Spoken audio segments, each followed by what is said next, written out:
Hi everyone, another day of Read Aloud. I'm baby free right now, so Sean had to run to work for a couple minutes to do something, so he took Harper so I could film another lesson for you guys, baby free. So that was very nice of him.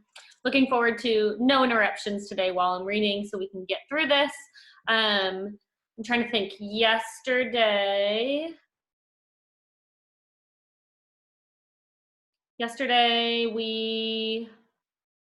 he learned more. No. Oh, he's getting ready to hear more about the home and all of that and the loop and everything from Miss Peregrine. So hopefully we get some answers today. Let me share my screen and then I'll get started.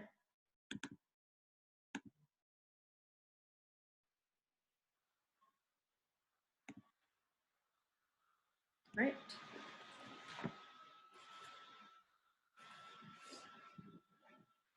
We're kind of in the middle of a page right now, right here. She's telling him to sit down, and then they're in the room that's like kind of like their schoolhouse room in the house. I'm assuming it's where they do all their schooling. All right, so I'm going to start right here in the middle of the page.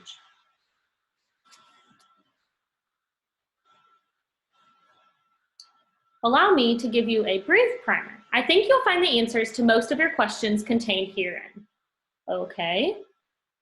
The composition of the human species is infinitely more diverse than most humans suspect, she began. The real taxonomy of Homo sapiens is a secret known to only a few, of whom you will now be one. At base, it is a simple dichotomy. There are the core folk, the teeming mass of common people who make up the humanity's great bulk, and there is the hidden branch, the crypto-sapiens, if you will, who are called Syndergast or peculiar spirits, in the vulnerable language of my ancestors. As you have no doubt surmised, we here are of the latter type. Wow, that was a lot of like big words. Hopefully she'll break it down a little bit further for us. I bobbed my head as if I understood, though she'd already lost me. Hoping to slow her down a little, I asked a question. But why don't people know about you? Are you the only ones? Ooh, good question. There are peculiars all over the world, she said, though our numbers are much diminished from what they once were. Those who remain live in hiding, as we do. She lapsed into a soft, regretful voice. There was a time when we could mix openly with common folk. In some corners of the world, we were regarded as shamans and mystics, consulted in times of trouble. A few cultures have retained this harmonious relationship with our people, though only in places where both modernity and the major religions have failed to gain a foothold, such as the black magic island of Ambrim in the New Hebrides. But the larger world turned against us long ago. The Muslims drove us out. The Christians burned us as witches. Even the pagans of Wales and Ireland eventually decided we were all malevolent fairies and shape-shifting ghosts. So why don't you just, I don't know, make your own country somewhere? Go and live by yourself? If only it had been that simple, she said. Peculiar traits often skip a generation or 10. Peculiar children are not always or even usually born to peculiar parents. And peculiar parents do not always or even usually bear peculiar children. Can you imagine in a world so afraid of otherness, why this would be a danger to all peculiar kind? Because normal parents would be freaked out if their kids started to like throw fire. Exactly, Mr. Portman. The peculiar offspring of common parents are often abused and neglected in the most horrific ways. It wasn't so many centuries ago that the parents of peculiar children simply assumed that their real son and daughters had been made off with and replaced with changelings, that is, enchanted and malevolent, not only to mention entirely fictitious lookalikes, which in darker times was considered a license to abandon the poor people, if not kill them outright. That's awful. Extremely. Something had to be done. So people like myself created places where young peculiars could live apart from common folk, physically and temporarily isolated enclaves like this one, of which I am enormously proud. People like yourself? We peculiars are blessed with skills that common people lack, as infinite in combination and variety as others are in the pigmentation of their skin or the appearance of their facial features. That said, some skills are common, like reading thoughts. Others are rare, such as the way I can manipulate time. Time? I thought you turned into a bird. To be sure, and therein lies the key to my skill. Only birds can manipulate time. Therefore, all time manipulators must be able to take the form of a bird. She said this so seriously, so matter-of-factly, that it took me a moment to process. Birds are time travelers? I felt a goofy smile spread across my face. Miss Peregrine nodded soberly. Most, however, slip back and forth only occasionally by accident. We who can manipulate time fields consciously, and not only for ourselves but for others, are known as yimbrins. We create temporal lobes in which peculiar folk can live indefinitely. A loop, I repeated, remembering my father's command. Find the bird in the loop. Is that what this place is? Yes, though you may better know it as the 3rd of September, 1940. I leaned towards her over the little desk. What do you mean? It's only one day? It repeats? Over and over, though our experience of it is continuous. Otherwise, we would have no memory of the last, 70 years that we've resided here. That's amazing, I said. Of course, we were here on Cairnholm a decade or more before the 3rd of September, 1940, physically isolated thanks to the island's unique geography. But it wasn't until that date that we also needed temporal isolation. Why is that? Because otherwise we all would have been killed by the bomb. Assuredly so. I gazed at the surface of the desk. It was all starting to make sense, though just barely. Are there other loops beside this one? Many, she said, and nearly all the Imbrans who mother over them are my friends of mine. Let me see. There's Miss Gannett in Ireland in June of 1770. Miss Nightjar in Swansea on April 3rd, 1901. Miss Avocet and Miss Bunting together in Derbyshire on St. Swithin's Day of 1867. Miss Tree Creeper, I don't know where exactly. Oh, and dear Miss Finch, somewhere. I have a lovely photograph of her. Miss Peregrine wrestled a massive photo album down from a shelf and set it before me on the desk. She leaned over my shoulder as she turned the stiff pages, looking for a certain picture, but pausing to linger over the others, her voice tinged with dreamy nostalgia. As they flipped by, I recognized photos from the smashed trunk in the basement, and from my grandfather's cigar box. Miss Peregrine had collected them all. It was strange to think that she'd shown these same pictures to my grandfather all those years ago when he was my age, maybe right here in this room, at this desk, and now she was showing them to me, as if somehow I'd stepped into the past.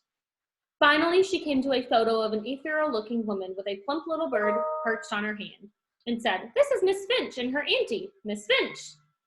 The woman and the bird seemed to be communicating. How could you tell them apart? I asked. The elder Miss Finch preferred to stay Finch most of the time, which was just as well, really. She never was much of a conversationalist. Miss Peregrine turned a few more pages, this time landing on a group portrait of women and children gathered humorously around a paper moon. Ah, yes, I'd nearly forgotten about this one. She slipped the photo out of its album sleeve and held it up. This lady in front there, that's Miss Avocet. She's as close to royalty as we peculiars have. They tried for 50 years to elect her to the leader of the Council of Imbrans. I'm going to have to look that word up later, and maybe tomorrow I'll give you guys the right pronunciation. I'm sorry. But she would never give up teaching at the academy she and Miss Bunting founded. Today, there's not an Imbran worth her wings who didn't pass under Miss Avocet's tutelage at one time, myself included. In fact, if you look closely, you might recognize that little girl in the glasses. I squinted. The face she pointed to was dark and slightly blurred. Is that you? I was one of the youngest Miss Avocet ever took on, she said proudly.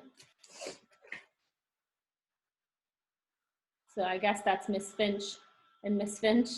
That's funny. And then here's a picture of a bunch of them.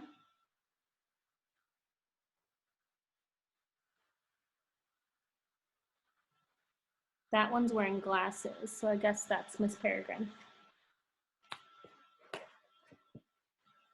Are we almost done with this chapter? Oh no.